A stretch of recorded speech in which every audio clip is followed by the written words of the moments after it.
Good afternoon. I'm Jeffrey Henning with Afanova, and my topic today is better surveys through behavioral economics. And thank the NewMR folks for inviting me to present this.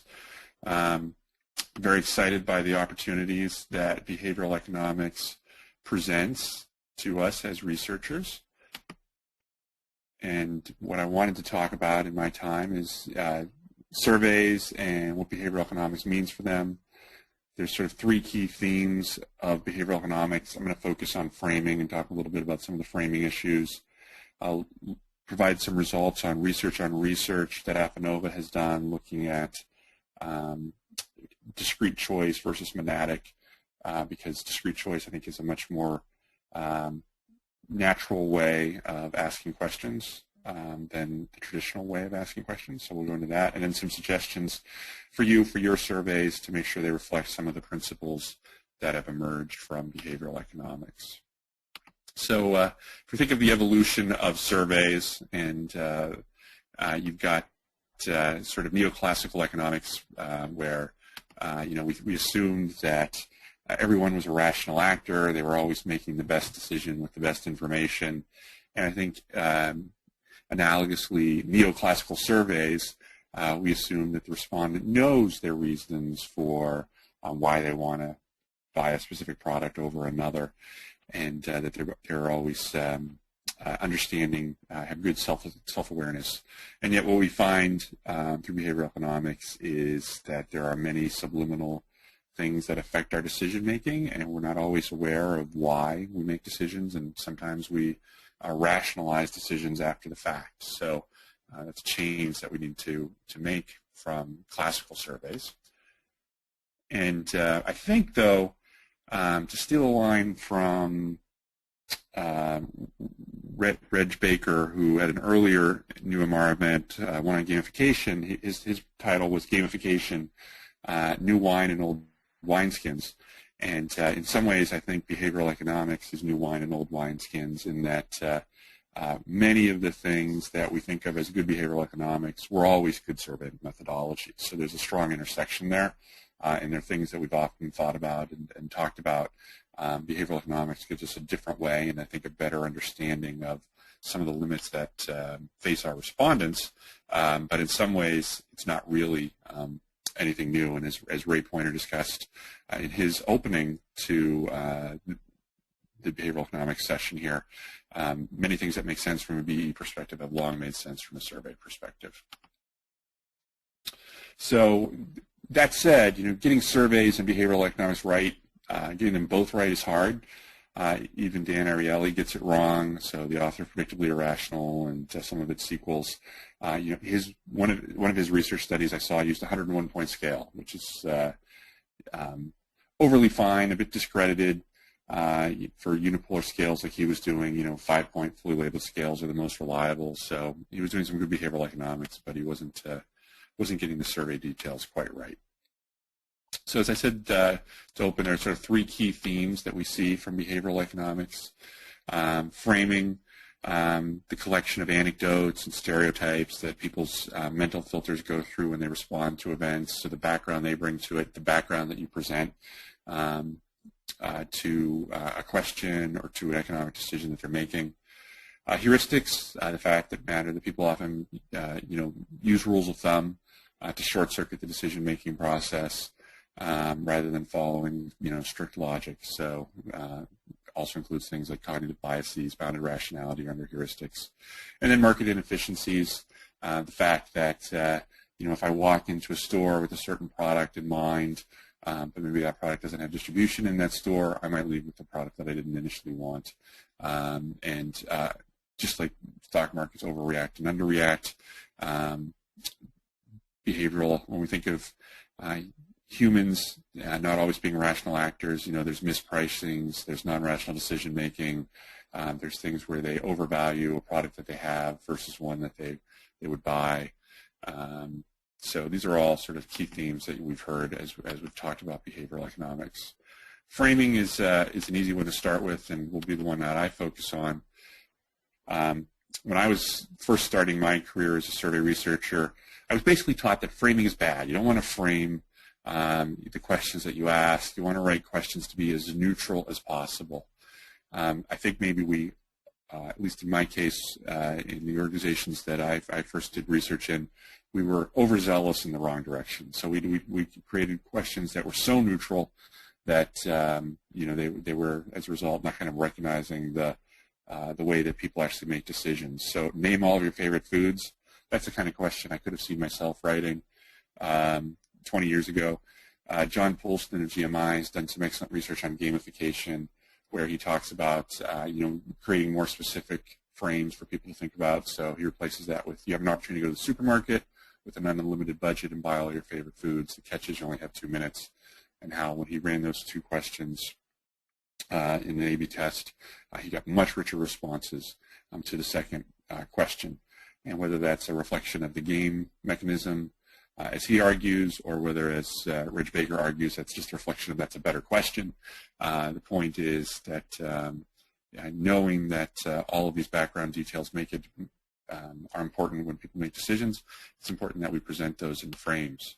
And one of the things that I think we forget as survey researchers is whatever we ask respondents, they'll answer for the most part. Even if the question doesn't make a lot of sense, they might then twist the question to make more sense.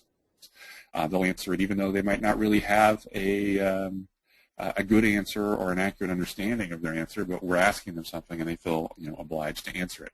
So great example I saw was, do you pay attention to ads, which was done in a focus group following an eye tracking session, where most participants said, no, I don't pay attention to ads, and yet the eye tracking data showed, in fact, that they were spending time looking at the ads on these web pages. We often ask, why did you select that product, and the reasons that we give for selecting products in a survey often differ from the reasons that really are impacting our decision. And sort of the favorite example of this was a study back from 1997 by A.C. North, where he wrote for Nature. He said, in-store music affects product choice. So people would go in to buy a wine, and in the background there would be music playing. And if it was French music, then that day French wine outsold German wine by 3 to 1. So French accordion music apparently is associated with French wine. And then German tunes, if they were playing, would cause the German wine to outsell French wine, not quite to the same extent. And then in follow-up exit surveys when people were leaving the store, people didn't mention the music as being an influence, when in fact we saw that it was a dramatic influence on whether they were buying German or French wine. So as I said, we don't always understand our own reasons for making specific purchases. Another good example is Tums. So traditional survey research. So Tums was traditionally an antacid, and when asking about feature importance when choosing Tums, it never returned supplemental calcium in the top 10 reasons, or even when doing research on what you look for in an antacid. Yet a number of market experiments showed that calcium was, in fact, a key choice driver in deciding which products to purchase. So much so that Tums is now positioned actually as an antacid calcium supplement, and that was something that wasn't coming out of surveys. So again, people weren't thinking through of their reasons and their interests in the product. So we've at Affinova long wondered, there's the traditional question that we ask people where we'll show them a concept and say, how likely are you to purchase this? From not at all likely to very likely, which is a very survey way of asking a question. But in fact, that's not typically how people act in market. If you go to the store and you're looking at frozen dinners, you're not pulling out a frozen dinner and thinking, how likely might I buy this? You're looking at it, you're comparing it to other frozen dinners, trying to decide if one of these is going to meet your needs. So we wanted to see if there was a difference by better reflecting the actual behavior that consumers would have in the store, if there was a difference on the predictive value of these survey techniques. So we presented people with sort of descriptions of products, the logo, the top 4 selling units, shelf stock keeping units, top selling varieties, and the regular price and sort of the sale price on these items drawn from a database of U.S. consumer goods. And we did this research in two ways. So we had the traditional Likert scale, score, purchase likelihood scale, where we would ask them, for a random selection of these products one at a time, which they were most likely to purchase, or how likely they would purchase it.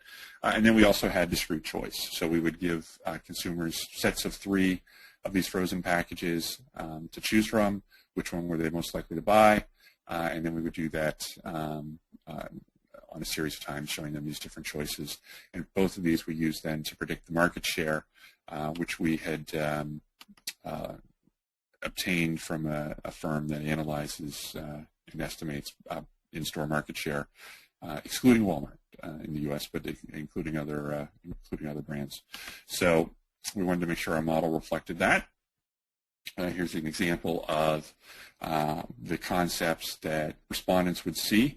So similar to what they would see in the store, 73% coverage of the category. So we had most of the top-selling products available for them to evaluate.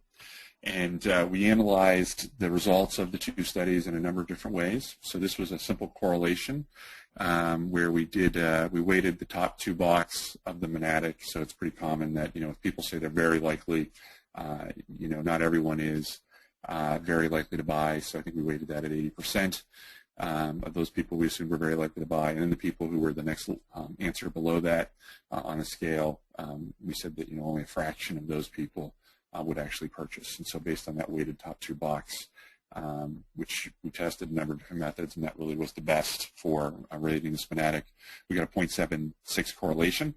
And then for the discrete choice utilities, that did have a higher correlation, so a 0.94 correlation. So our hypothesis that presenting people a survey method that was similar to the way they actually purchased in market seemed very similar. We did look at some other things as well. Pairwise Prediction. So if you look at any 2 pair of products, and then you looked at the data that we had in terms of how the actual sales, did we predict which one was going to outsell the other? And monadic predicted for each pair, we got 79% of those pairs right, predicting which would outsell the other. And discrete choice predicted 91% of those pairs correctly, saying which frozen food brand would outsell the other. And then the last thing that we looked at was the signal-to-noise ratio.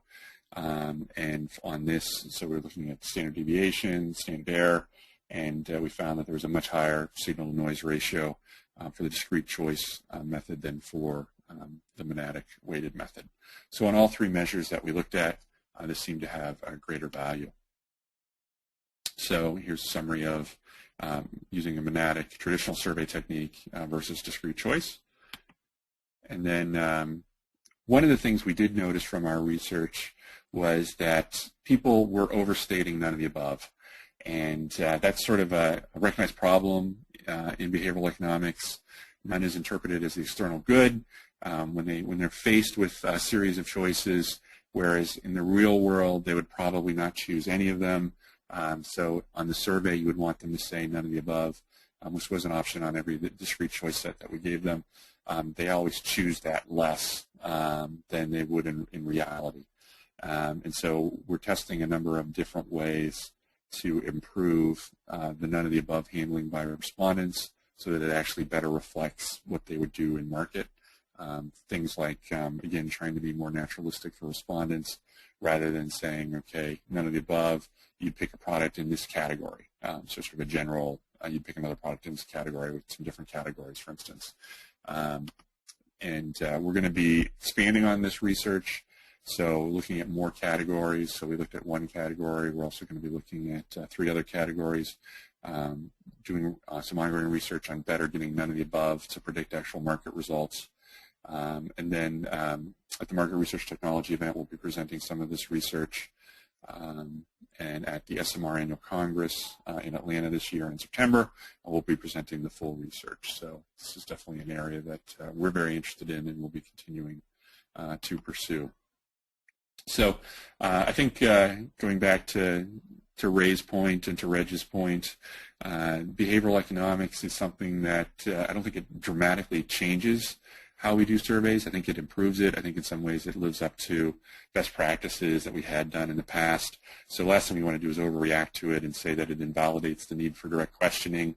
Really, it just points out the need that we always knew was there for better questioning. And if you want proof that it doesn't, that behavioral economics doesn't get rid of the need for direct questioning, well, the company with more behavioral data than any other just added direct questioning to their mix. So clearly there's a role for surveys, no matter how much behavioral data you have, no matter how much you observe people and see what they're doing. It comes a time where you need to ask them some questions to find out, what they're planning on doing in the future, some of their attitudes and so forth. Can't simply be gotten by observational data.